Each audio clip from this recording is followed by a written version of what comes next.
Hello students, today we will start chapter number 5 data handling. So 6th-7th में भी आपने data handling जो है इसके बारे में पढ़ा है। 8th में देखिए किस तरीके से आपका जो है तो डाटा मतलब डाटा क्या होता है? एक इंफॉर्मेशन, किसी भी चीज के बारे में, किसी भी मतलब किसी थिंग के बारे में कोई इंफॉर्मेशन जो है वो कलेक्ट की जाती है तो वो हमारा क्या कहलाता है? Data. The information collected in all such cases is called data. ये इसकी डेफिनेशन हो गई। अब देखो ग्राफिकली जब हम उसको दिखाते हैं तो ग्राफिकली हम ग्राफ के ऊपर दिखाते हैं। अब ग्राफ के कितने टाइप्स होते हैं? देखो, एक सबसे पहले आपका आता है पिक्टोग्राफ। पिक्टोग्राफ यानी pictorial representation of data using symbols. Symbols को यूज करते हुए आप दिखाते हैं डाटा को। जैसे कि देखिए ये कार सेल है आपकी, सिंबल स्टैंड फॉर 100 कार, यानी 1 कार का जो पिक्चर है वो 100 कार को दिखा रही है। तो जुलाई में मान लीजिए 250 हुई है तो 2 तो पूरी हो गई है कार्स, यानी 100 + 100, और ये इसको आधा बना दिया यानी कि 50। ठीक है, इस तरह से ये जो चीज होती है ये हमारी पिक्टोग्राफ की कहलाती है। अब आता है हमारा बार ग्राफ। ठीक है, बार ग्राफ के अंदर कैसे होते हैं? A display of information using bars to uniform width their height. देखो इस तरीके से इसमें एक क्लास इंटरवल होता है, जैसे कि ये एक पर्टिकुलर चीज है, ये एक अलग से पर्टिकुलर चीज है। ठीक है, इस तरीके से तो इसमें एक ये बॉक्सेस टाइप से बनता है और बीच में जो है इसके गैप होता है। ये साथ साथ ऐसे ज्वाइन नहीं होता, ये बिल्कुल ऐसे इसके अंदर गैप होता है। एक इंडिविजुअल चीज के बारे में जो है आपको शो किया जाता है। ठीक है, फिर आपका आ जाता है डबल बार ग्राफ, यानी कि एक ही ग्राफ के अंदर आप डबल बार ग्राफ का यूज करते हैं। तो देखो डबल बार ग्राफ मतलब 2 इंफॉर्मेशन आपको दी गई हैं। एक 2005 और 6 का जो है मार्क्स दिए गए हैं बच्चों के, तो एक 6 और 7 के अलग अलग से एकेडमिक रिजल्ट आपको दिया गया है, मैथ्स का, साइंस का, इन सभी चीजों का। तो देखो इसमें क्या किया जाता है कि एक को तो हम शेडिंग में ले लेते हैं, एक को विदाउट शेडिंग या किसी अलग डिजाइन से ले लेते हैं। ठीक है, तो इस तरीके से जैसे ये बनता है हमारा, ये इनमें तो गैप है। मैथ्स का तो ये एक ही विड्थ है हमारा, एक ही कॉलम है। इसी तरह साइंस का, सोशल साइंस का, इंग्लिश का, हिंदी का। तो देखो इस तरीके से ये डबल बार ग्राफ बनता है, आपका रिप्रेजेंट किया जाता है। अब देखो ऑर्गेनाइजिंग डाटा को ऑर्गेनाइज कैसे करते हैं? वैसे डाटा आपके पास होता है जैसे अनऑर्गेनाइज्ड, मतलब जो ऑर्गेनाइज नहीं होता, ठीक से सेट आउट उसका नहीं किया जाता, तो वो हमारा कहलाता है रो डाटा। ठीक है, रो डाटा होता है। जब उसको हम ऑर्गेनाइज कर देते हैं तो देखिए जब हम इसको ऑर्गेनाइज कर देते हैं, देखो जैसे कि ये सब्जेक्ट थे, ये फिर टैली मार्क्स और नंबर ऑफ स्टूडेंट यानी फ्रिक्वेंसी होती है ये, कि आर्ट में जैसे कितने बच्चे हैं, नंबर ऑफ स्टूडेंट कितने हैं, तो इस तरह से ये फ्रिक्वेंसी है। तो ये सारा हमारा क्या कहलाता है? Frequency distribution table. इसको डाटा को ऑर्गेनाइज करते हैं तो इस तरीके से हम इसको ऑर्गेनाइज करते हैं। ठीक है,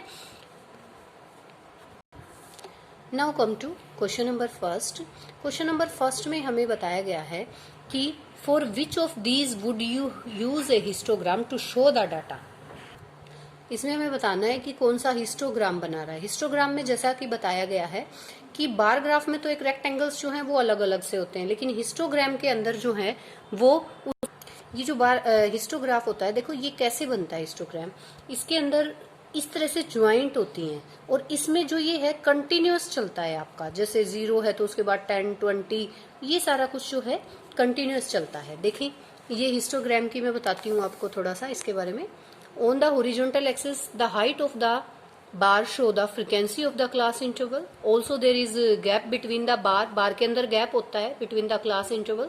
the graphical representation of data in the manner called histogram, जिसके अंदर गैप नहीं होता, जैसे कि फॉर एग्जाम्पल ये बना हुआ है। ठीक है, the following graph is another histogram, ये हिस्टोग्राम है। तो यहाँ पे देखो ये इंटरवल में क्या होता है, जैसे यहाँ से 0 से स्टार्ट हुआ तो ये सीधा 20 से था और 20 के बाद ये 5 का है। तो यहाँ पे एक हम ये इस तरीके से एक लाइन, कीन लाइन जो है वो बना देते हैं, ब्रोकन लाइन बोलते हैं इसको।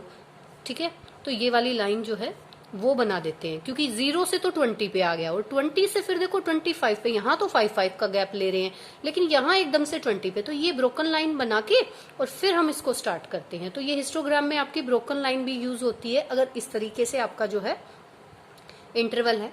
तो देखो bars of equal width with no graph in between, gap इसके अंदर कुछ भी नहीं है और ये इक्वल लेंथ के हैं। देखो ये गैप सेम रहेगा लेकिन इनके अंदर गैप नहीं है, अलग अलग से रेक्टेंगल नहीं है। देखो ये वाला इससे ज्वाइन है, ये वाला आपस में ये सारे ज्वाइंट हैं। तो ऐसा जो होता है वो आपका क्या कहलाता है, हिस्टोग्राम। तो अब देखो हिस्टोग्राम में पूछा आपसे, फर्स्ट क्वेश्चन में यही पूछा गया है, the number of the letters for different areas of postman's bag. तो डिफरेंट एरियाज के लेटर तो डिफरेंट होंगे, तो वो एक पर्टिकुलर चीज हो गई, तो इसके अंदर तो क्लास इंटरवल हो जाएगा। तो ये नहीं है हिस्टोग्राम का, ये किसका एग्जाम्पल है, बार ग्राफ का। ठीक है, तो इसको नो लिखेंगे because it divide in class interval. ठीक है, रीजन में दे देंगे। The height of competitor in athletic meet, तो ये आपका रहेगा, ये हिस्टोग्राम का बन जाएगा। ठीक है, the number of cassette produce by 5 companies, तो 5 कंपनीज से जो प्रोड्यूस की, तो अलग अलग कंपनीज ने तो अलग अलग की, ये भी एक इंडिविजुअल चीज है, क्लास इंटरवल हो सकता है, तो ये भी आपका बार ग्राफ बनेगा। The number of passenger during train 7 AM to 7 PM at a station, तो यहाँ पे जो है आपका कैसा रहेगा, ये आपका जो है कंटिन्यूअस है और इसके अंदर आप जो है हिस्टोग्राम बना सकते हैं। तो आपका ओनली बी में और डी में बनता है और ए और सी में नहीं बन रहा है। Question number second, the shoppers who come to departmental store are marked as, मतलब डिपार्टमेंटल स्टोर में जो शॉपर्स आते हैं, तो अगर मैन है तो उसको एम से मार्क किया जाता है, वुमेन को डब्ल्यू से, और बॉय को बी से और गर्ल को जी से। The following list gives the shoppers who come during the first hour in the morning. तो ये देखो ये दे रखा है आपको सारा, तो आप इसके अंदर क्या करेंगे, एक ऑर्गेनाइज करेंगे इस डाटा को, ये अनऑर्गेनाइज है। अब यहाँ कहता है make a frequency distribution table, तो सबसे पहले तो फ्रीक्वेंसी डिस्ट्रीब्यूशन टेबल बनाएंगे और उसके अकॉर्डिंग फिर क्या करेंगे, ग्राफ बनाएंगे, और कैसा बनाएंगे, बार ग्राफ ही बनेगा। तो इसका देखो फ्रीक्वेंसी डिस्ट्रीब्यूशन जो है मैंने किया, शॉपर्स क्या है, मैन, वुमेन, बॉय, गर्ल, ये टैली मार्क्स हो गए, ये फ्रीक्वेंसी हो गई, यानी कितने नंबर हैं, मैन के कितने हैं 15 हैं, वुमेन के कितने हैं 28, बॉय के कितने 5, गर्ल के कितने 12। तो देखो 15 को कैसे रिप्रेजेंट करेंगे, 1 2 3 4 5, इस तरीके से ये 3 जो है 5 5 के हमारे बन गए। यहाँ पे हमारे पास 5 तो 5 5 के बना के हमने किए, ये देखो। और ये आपको पता है कि 4 को हम ऐसे करते हैं कि 1 2 3 4 और 5 का ऐसे कट देते हैं। ठीक है, फिर 6 7 8 9 10 11 12 13 14 15, तो इसी तरीके से 28, फिर 5 को करेंगे, फिर 12 को करेंगे। ठीक है, इसके बाद हम क्या करेंगे, इसका ग्राफ बनाएंगे। तो ये देखिए मैंने इस तरीके से एक हॉरिजॉन्टल लाइन और एक वर्टिकल लाइन, यहाँ पे मैंने एक कॉलम में ये देखो मैन का बना दिया, वुमेन का, बॉय का, गर्ल का। बार ग्राफ बनेगा तो गैप देख के बनाना है। ये शॉपर्स हो गए, ये फ्रीक्वेंसी या फिर नंबर कहेंगे इसको। तो यहाँ मैंने 5 5 का डिफरेंस लिया, 0 to 5, 5 to 10, 10 to 15, 15 फिर 20, 25, 30।